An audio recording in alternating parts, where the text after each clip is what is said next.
sad situation to me to see a legend like Mo Salah who has to go. I think this is probably the end. Italy will miss on the World Cup for the third consecutive time. There is a whole generation of kids in Italy who didn't even see Italy playing a World Cup game. To me are quite interesting. A game, for example, Morocco. Who do you think would win the World Cup? My prediction? Yeah. And have you ever lost friends because of this job?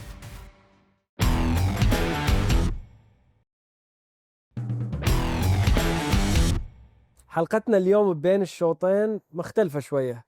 ويانا شخص ما يحكي عربي فالمقابلة حتكون بالإنجليزي، بس لغته الأولى هي كرة القدم. فابريزيو رومانو إذا يقول إنه اللاعب انتقل لنادي، حتى لو النادي يقول لك لا، صدق فابريزيو. Fabrizio, thank you for joining us. Thank you. Do you remember the first moment that everything switched for you and you became the biggest football journalist in the world?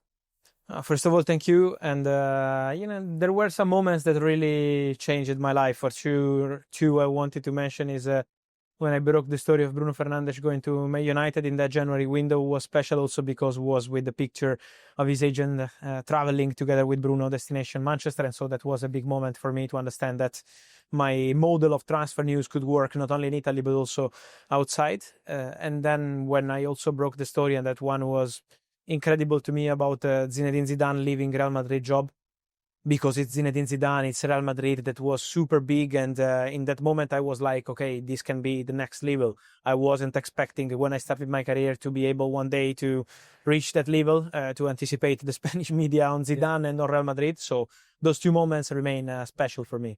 How do you separate your emotional attachment to club and player when you break news? For me, it's two completely different worlds.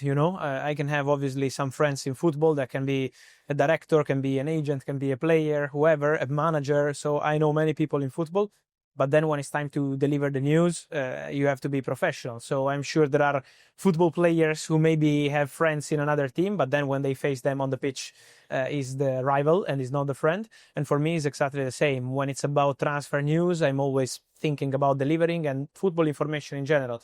So I am never affected by that. I always try to be respectful. That's the most important part. If you are respectful with your friends and with people in football in general, then at the end, it's going to arrive with something good. And have you ever lost friends because of this job? No, to be honest, no. It never happened to me. I had some tense moments, and this happens because sometimes when you share the news and maybe the timing is not good for one of the sides involved, that can be the player side or one of the two clubs, in those moments maybe it could be tense. Yeah. But then if you respect people and if you always try your best to be all together in the sense of never going to damage someone on purpose, then at the end everything is going to be fixed with time. Mohamed Salah yesterday created chaos with the news about Liverpool. What do you think of the Mohamed Salah situation?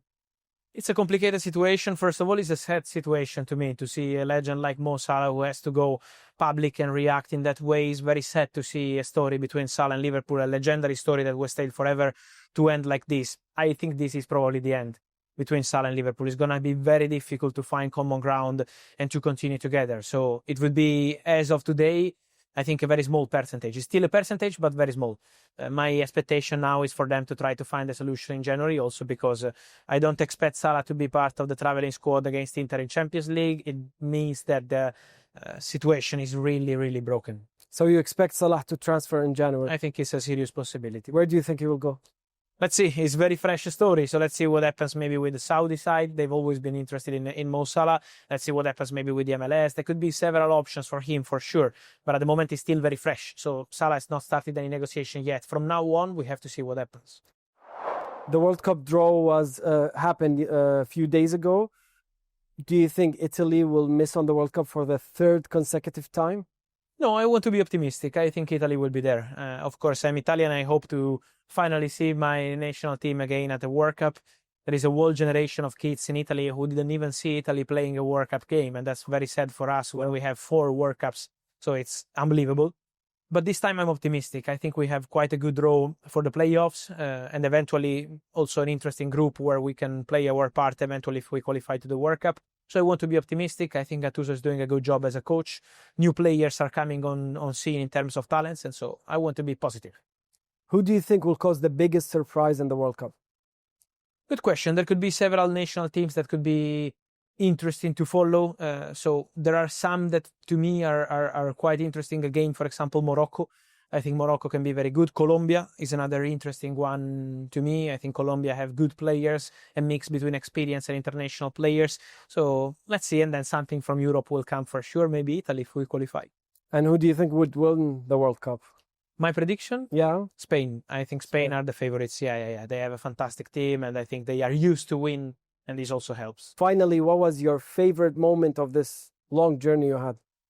Yeah, there have been many moments, but I will bring two with myself forever. One is the moment I met with Cristiano Ronaldo on pitch side, because that was not expected. I was not planning to meet with Cristiano, so that was not decided. Can I say hi to you? Just a second. Thank you. I agree. Then when we saw each other was, for me, as a person and as a football fan, to see Cristiano recognizing me and want to talk to me was super special. And then the interviews, I had the big luck to do with Leo Messi. Dejar lo que uno ama nunca es fácil.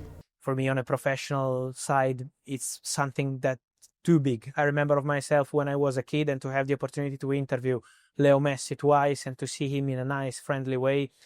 Those two moments for me are something that will stay with me forever. Fabrizio, thank you for joining us today. Thank you. My pleasure. Thanks a lot.